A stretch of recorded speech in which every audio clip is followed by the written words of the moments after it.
എല്ലാ കൂട്ടുകാർക്കും കേരള PSC നോട്ട്ബുക്കിൻ്റെ പുതിയ ഒരു ക്ലാസ്സിലേക്ക് സ്വാഗതം. ഇന്നത്തെ ക്ലാസ്സിൽ നമ്മൾ 2023 PSC ചോദിക്കാൻ ചാൻസ് ഉള്ള കറണ്ട് അഫെയർസ് മാത്രം സ്പെഷ്യലായിട്ടൊരു ക്ലാസ്സാണ്. ഇതിനകത്ത് നമ്മൾ എല്ലാ ഫാക്ട്സും ഒന്നും പറയുന്നില്ല. PSC ചോദിക്കാൻ ചാൻസ് ഉള്ള ഇമ്പോർട്ടൻ്റ് ആയിട്ടുള്ള പോയിൻറ്റ്സ് മാത്രം ഉൾപ്പെടുത്തിയിട്ടുള്ള ഒരു ക്ലാസ്സാണ്. ഓക്കെ, അപ്പോൾ നമുക്ക് ക്ലാസ്സിലേക്ക് കടക്കാം.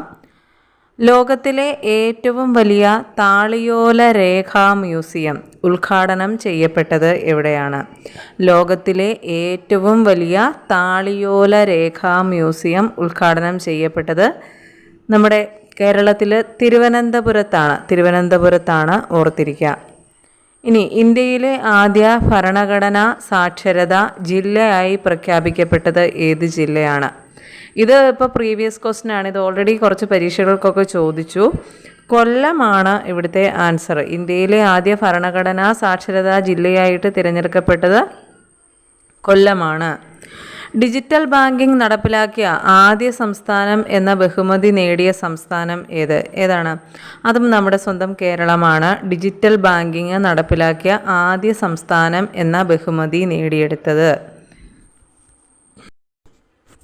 ഇനി അടുത്തത്, ഇന്ത്യയിൽ ഏറ്റവും അധികം ഭൗമസൂചിക പദവി നേടിയ സർക്കാർ സ്ഥാപനം എന്ന നേട്ടം സ്വന്തമാക്കിയ സർവകലാശാല ഏതാണ്? ഇന്ത്യയിൽ ഏറ്റവും അധികം ഭൗമസൂചിക പദവി നേടിയ സർക്കാർ സ്ഥാപനം എന്ന നേട്ടം കരസ്ഥമാക്കിയ സർവകലാശാലയാണ് കേരള കാർഷിക സർവകലാശാല. കേരള കാർഷിക സർവകലാശാലയാണ് ഇന്ത്യയിൽ ഏറ്റവും അധികം ഭൗമസൂചിക പദവി നേടിയ സർക്കാർ സ്ഥാപനം. ഒരു പ്രത്യേക ഉൽപ്പന്നത്തിൻ്റെ ഗുണമേന്മ അത് ഉൽപ്പാദിപ്പിക്കപ്പെടുന്ന സ്ഥലത്തിൻ്റെ ഭൂമിശാസ്ത്രപരമായ പ്രത്യേകതകളോട് ബന്ധപ്പെട്ടിരിക്കുന്നതിനാൽ അവയെ തിരിച്ചറിയാൻ വേണ്ടിയിട്ടാണ് ഭൗമസൂചിക പദവി നൽകുന്നത്. കേരളത്തിൽ ആദ്യമായിട്ട് ഭൗമസൂചിക പദവി നേടിയ ഉൽപ്പന്നം ഏതാണ്? ആറന്മുള കണ്ണാടിയാണ്. അതും ഓർത്തിരിക്കുക. അപ്പോൾ ഇന്ത്യയിൽ തന്നെ ഏറ്റവും അധികം ഭൗമസൂചിക പദവി നേടിയ സർക്കാർ സ്ഥാപനം എന്ന നേട്ടം സ്വന്തമാക്കിയ സർവകലാശാല ഏതാണ്? കേരള കാർഷിക സർവകലാശാല ആണ്. ഓക്കെ, ഇനി അടുത്തത്, കേന്ദ്ര പരിസ്ഥിതി മന്ത്രാലയം 1972 വന്യജീവി സംരക്ഷണ നിയമത്തിലെ ഷെഡ്യൂൾ 3 പ്രകാരം സംരക്ഷിത സസ്യമായി പ്രഖ്യാപിച്ച സസ്യം ഏതാണ്? നീലക്കുറിഞ്ഞിയാണ് ഇവിടുത്തെ ആൻസർ. എന്താ നീലക്കുറിഞ്ഞിയുടെ പ്രത്യേകത? ഇത് 12 വർഷത്തിലൊരിക്കലാണ് പൂക്കുന്നത്. അങ്ങനെയുള്ള ഒരു അപൂർവ ഇനത്തിൽപ്പെട്ട സസ്യമാണ് നീലക്കുറിഞ്ഞി. ഇതിൻ്റെ സംരക്ഷണത്തിനായിട്ട് ഇന്ത്യയിൽ ആദ്യമായി രൂപീകരിക്കപ്പെട്ട വന്യജീവി സങ്കേതം ഏതാണ്? കുറിഞ്ഞിമല വന്യജീവി സങ്കേതമാണ്. എന്താണ് ഇതിൻ്റെ പ്രത്യേകത? ഒരു സസ്യത്തിൻ്റെ പേരിൽ അറിയപ്പെടുന്ന വന്യജീവി സങ്കേതമാണ് കുറിഞ്ഞിമല വന്യജീവി സങ്കേതം. ഓക്കെ, അപ്പോൾ ഓർത്തിരിക്കുക, നീലക്കുറിഞ്ഞിയാണ് 1972 വന്യജീവി സംരക്ഷണ നിയമത്തിലെ ഷെഡ്യൂൾ 3 പ്രകാരം സംരക്ഷിത സസ്യമായിട്ട് കേന്ദ്ര പരിസ്ഥിതി മന്ത്രാലയം പ്രഖ്യാപിച്ചത്. ഇനി അടുത്ത ചോദ്യം, കേരള ടൂറിസം വകുപ്പിൻ്റെ ആഭിമുഖ്യത്തിൽ കേരളത്തിലെ ആദ്യ വാട്ടർ സ്ട്രീറ്റ് പദ്ധതി നടപ്പിലാക്കപ്പെട്ടത് എവിടെയാണ്? മറവൻതുരുത്ത് എന്ന സ്ഥലത്താണ്. കോട്ടയം ജില്ലയിലാണ് കേരള ടൂറിസം വകുപ്പിൻ്റെ ആഭിമുഖ്യത്തിൽ കേരളത്തിലെ ആദ്യത്തെ വാട്ടർ സ്ട്രീറ്റ് പദ്ധതി നടപ്പിലാക്കപ്പെട്ടത്. മറവൻതുരുത്തിലാണ്, കോട്ടയത്താണ്. ലോക വിനോദസഞ്ചാര പട്ടികയിൽ ഇടം നേടിയ പ്രദേശമാണ് കോട്ടയം ജില്ലയിലെ ഈ മറയൻതുരുത്ത് എന്ന സ്ഥലം. കേരളത്തിലെ നിലവിലെ ടൂറിസം വകുപ്പ് മന്ത്രിയും പൊതുമരാമത്ത് വകുപ്പ് മന്ത്രിയും ആരാണ്? PA മുഹമ്മദ് റിയാസാണ്. അതും ഓർത്തിരിക്കുക. മറവൻതുരുത്താണ് കേരള ടൂറിസം വകുപ്പിൻ്റെ ആഭിമുഖ്യത്തിൽ കേരളത്തിലെ ആദ്യ വാട്ടർ സ്ട്രീറ്റ് പദ്ധതി നടപ്പിലാക്കിയത്. ഓക്കെ, അടുത്ത ചോദ്യം, കേരളത്തിലെ ആദ്യത്തെ സുസ്ഥിര നാട്ടുചന്ത, അതായത് സുസ്ഥിര സ്ട്രീറ്റ് മാർക്കറ്റ് എന്ന ബഹുമതി നേടിയ ഗ്രാമം, അതും ഇപ്പോൾ നമ്മൾ പറഞ്ഞ മറവൻതുരുത്ത് തന്നെയാണ്. കോട്ടയം ജില്ലയിലാണ് കേരളത്തിലെ ആദ്യത്തെ സുസ്ഥിര നാട്ടുചന്ത എന്ന ബഹുമതി നേടിയ ഗ്രാമം. അടുത്തത്, ഇന്ത്യയിലെ ആദ്യ സമ്പൂർണ്ണ ലൈബ്രറി നിയോജക മണ്ഡലമായിട്ട് പ്രഖ്യാപിക്കപ്പെട്ടത് ഏതാണ്? ധർമ്മടമാണ്. ധർമ്മടം കണ്ണൂർ ജില്ലയിലാണ്. ഇന്ത്യയിലെ ആദ്യ സമ്പൂർണ്ണ ലൈബ്രറി നിയോജക മണ്ഡലമാണ് ധർമ്മടം. കേരള സർക്കാർ ചെറുധാന്യ ഗ്രാമം പദ്ധതി നടപ്പിലാക്കി വരുന്നത് എവിടെയാണ്? കേരള സർക്കാർ ചെറുധാന്യ ഗ്രാമം എന്ന പദ്ധതി നടപ്പിലാക്കി വരുന്നത് എവിടെയാണെന്നാണ് ചോദ്യം. അട്ടപ്പാടിയിലാണ്. പാലക്കാട് ജില്ലയിലെ അട്ടപ്പാടിയിലാണ് ചെറുധാന്യ ഗ്രാമം പദ്ധതി നടപ്പിലാക്കി വരുന്നത്. ഇനി അട്ടപ്പാടി ബ്ലാക്ക് എന്ന് പറഞ്ഞാൽ എന്താണ്? ഒരു തരത്തിലുള്ള ആടിനെയാണ് അട്ടപ്പാടി ബ്ലാക്ക് എന്ന് പറയുന്നത്. സംസ്ഥാന സർക്കാർ കുടുംബശ്രീ ദിനമായി ആചരിക്കുന്നതിനായി പ്രഖ്യാപിച്ച ദിവസം ഏതാണ്? മെയ് 17 അതായത് 1998 മെയ് 17 AB വാജ്പേയി ആയിരുന്നു അന്നത്തെ പ്രധാനമന്ത്രി. അദ്ദേഹം മലപ്പുറത്ത് വെച്ചാണ് കുടുംബശ്രീ പദ്ധതി ഉദ്ഘാടനം ചെയ്യുന്നത്. അതുകൊണ്ട് സംസ്ഥാന സർക്കാർ കുടുംബശ്രീ ദിനമായിട്ട് ആചരിക്കാനായിട്ട് പ്രഖ്യാപിച്ചിരിക്കുന്നത് മെയ് 17 ഓക്കെ. അടുത്ത ഫാക്റ്റ്, ജയപ്പൂർ സാഹിത്യോത്സവ പുരസ്കാരം നേടിയ മലയാള കവി ആരാണ്? കെ സച്ചിദാനന്ദനാണ് ജയ്പൂർ സാഹിത്യോത്സവ പുരസ്കാരം നേടിയ ആദ്യ മലയാള കവി. അതുപോലെ കേന്ദ്ര സാഹിത്യ അക്കാദമി വിശിഷ്ടാംഗത്വം ലഭിച്ച മലയാളി സാഹിത്യകാരൻ, അതായത് ഈ 2023 കേന്ദ്ര സാഹിത്യ അക്കാദമി വിശിഷ്ടാംഗത്വം ലഭിച്ച മലയാളി സാഹിത്യകാരനെയാണ് ചോദിച്ചിരിക്കുന്നത്. സി രാധാകൃഷ്ണനാണ്. ഈ വിശിഷ്ടാംഗത്വം എന്ന് പറയുന്നത് നൽകുന്നത് രാജ്യത്തെ മുതിർന്ന സാഹിത്യകാരന്മാർക്ക് നൽകുന്ന ഒരു അംഗീകാരമാണ്. ഇതിനു മുൻപ് ലഭിച്ചത് MD വാസുദേവൻ നായർക്ക് ആയിരുന്നു. ഇനി അടുത്ത ചോദ്യം, കേന്ദ്ര സാഹിത്യ അക്കാദമി പുരസ്കാരത്തിന് അർഹമായ ആശാൻ്റെ സീതായനം എന്ന പഠനഗ്രന്ഥം രചിച്ചത് ആരാണ്? M.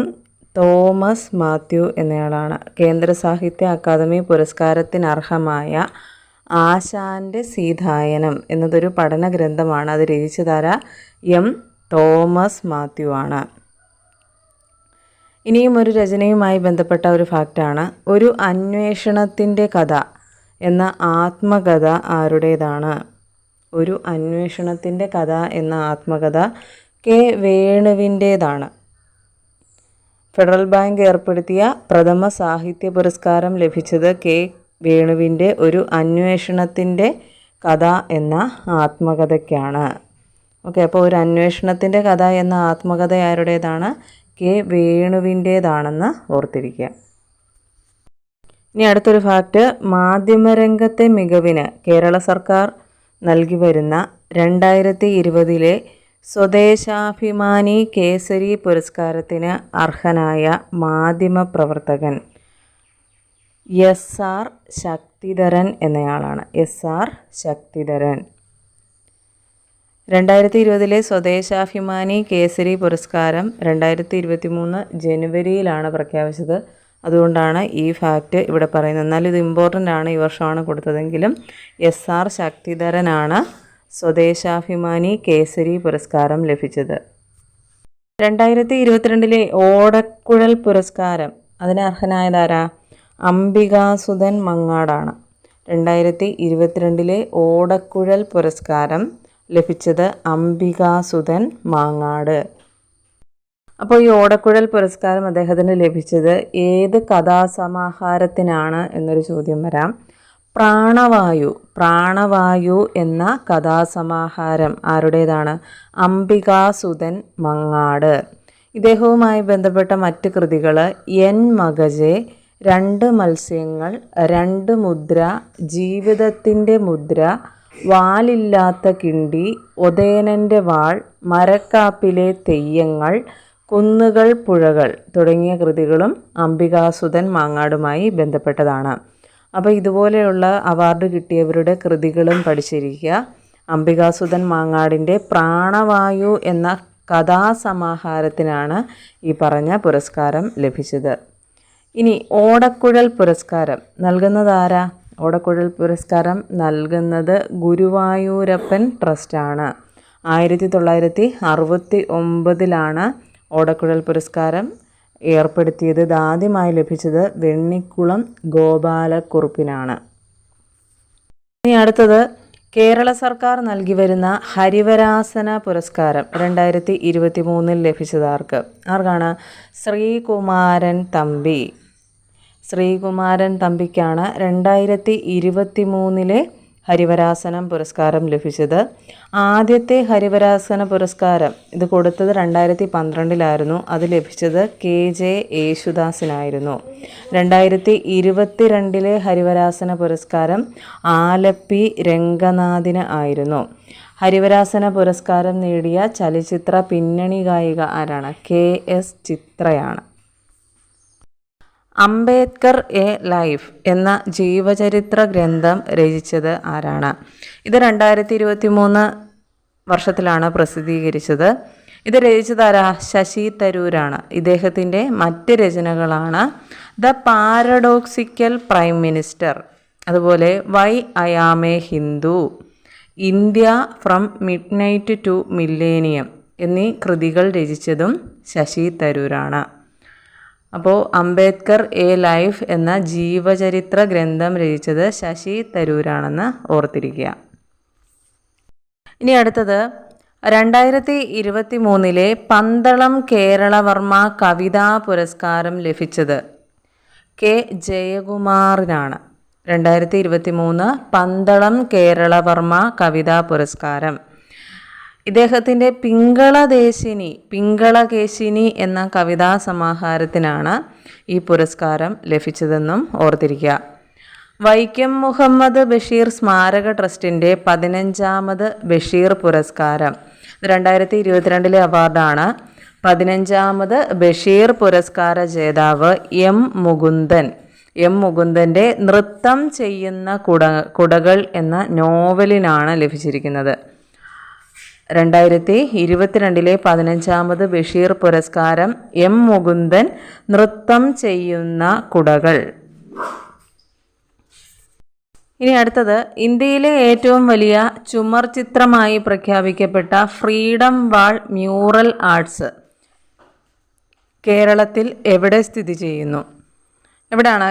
ഗവൺമെൻറ് സംസ്കൃത കോളേജ് തിരുവനന്തപുരത്താണ് ഇന്ത്യയിലെ ഏറ്റവും വലിയ ചുമർ ചിത്രമായിട്ട് പ്രഖ്യാപിക്കപ്പെട്ട ഫ്രീഡം വാൾ മ്യൂറൽ ആർട്ട്. ഗവൺമെൻറ് സംസ്കൃത കോളേജ് തിരുവനന്തപുരം. അതായത് ഇന്ത്യയുടെ സ്വാതന്ത്ര്യത്തിൻ്റെ 75ാം വാർഷികത്തോടനുബന്ധിച്ച് ആസാദി കാ അമൃത് മഹോത്സവത്തിൻ്റെ ഭാഗമായി ഉന്നത വിദ്യാഭ്യാസ വകുപ്പാണ് 20,000 ചതുരശ്ര അടിയുള്ള ഈ ചിത്രം വരച്ചത്. എവിടെയാണ്? ഗവൺമെൻറ് സംസ്കൃത college Thiruvananthapuram.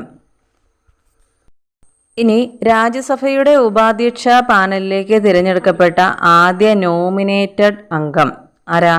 PT Usha. Indian Olympic അസോസിയേഷൻ്റെ നിലവിലെ അധ്യക്ഷ കൂടിയാണ് PT ഉഷ.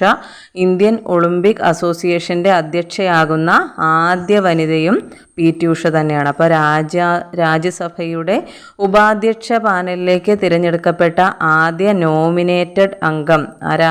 PT ഉഷയാണ്. ഓക്കെ. ഇനി 2022 മിസ് കേരള കിരീടം നേടിയത് ലിസ് ജെയ്മോൻ ജേക്കബാണ്. 2022 മിസ് കേരള കിരീടം നേടിയതാരാ? Liz Jaimon Jacob. ഇനി അടുത്തത് ഐക്യരാഷ്ട്ര സംഘടന ലോക ചെറുധാന്യ വർഷം അല്ലെങ്കിൽ മില്ലറ്റ് വർഷമായി പ്രഖ്യാപിച്ചത് 2023 ഇതും പ്രീവിയസ് ക്വസ്റ്റ്യൻ ആണ്, ഓൾറെഡി ചോദിച്ചിട്ടുള്ളതാണ്. ചെറുധാന്യങ്ങളുടെ പ്രചാരത്തിനും കൃഷിക്കും അവബോധനത്തിനും വേണ്ടി പ്രവർത്തനങ്ങളെ മാനിച്ച് 2023 പത്മശ്രീ ബഹുമതി നൽകി ആദരിച്ച ശാസ്ത്രജ്ഞൻ ആരാ? ഡോക്ടർ ഖാദർ വാലിയാണ്. PV സതീഷിനെയും ഡോക്ടർ ഖാദർ വാലിയെയും ഇന്ത്യയുടെ മില്ലറ്റ് മനുഷ്യൻ എന്ന് വിശേഷിപ്പിക്കാറുണ്ട്. അപ്പോൾ ചെറുധാന്യങ്ങളുടെ പ്രചാരണത്തിനും കൃഷിക്കും അവബോധത്തിനും വേണ്ടി പ്രവർത്തിച്ച് അതിനെ മാനിച്ച് 2023 പത്മശ്രീ ബഹുമതി നൽകി ആദരിച്ച ശാസ്ത്രജ്ഞനാണ് ഡോക്ടർ ഖാദർ വാലി. ഇനി 2023 ഹോക്കി ലോകകപ്പിന് വേദിയായ ഇന്ത്യൻ സംസ്ഥാനം ഒഡീഷയാണ്. 2023 ലോകകപ്പ് ഹോക്കി ജേതാക്കളായത് ജർമ്മനിയാണ്. ഇന്ത്യയിൽ വെച്ചാണ് നടന്നത്.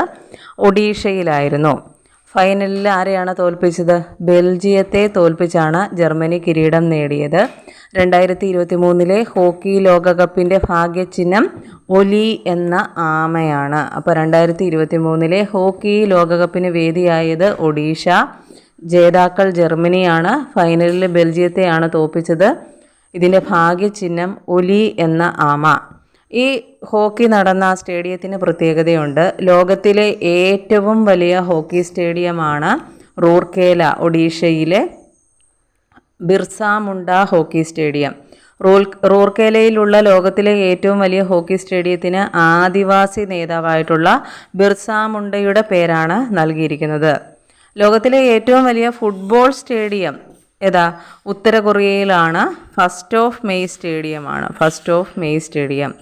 ഗുജറാത്തിലെ അഹമ്മദാബാദിലെ നരേന്ദ്രമോദി സ്റ്റേഡിയമാണ് ലോകത്തിലെ ഏറ്റവും വലിയ ക്രിക്കറ്റ് സ്റ്റേഡിയം. അപ്പോൾ ഈ കാര്യങ്ങൾ അറിഞ്ഞിരിക്കുക.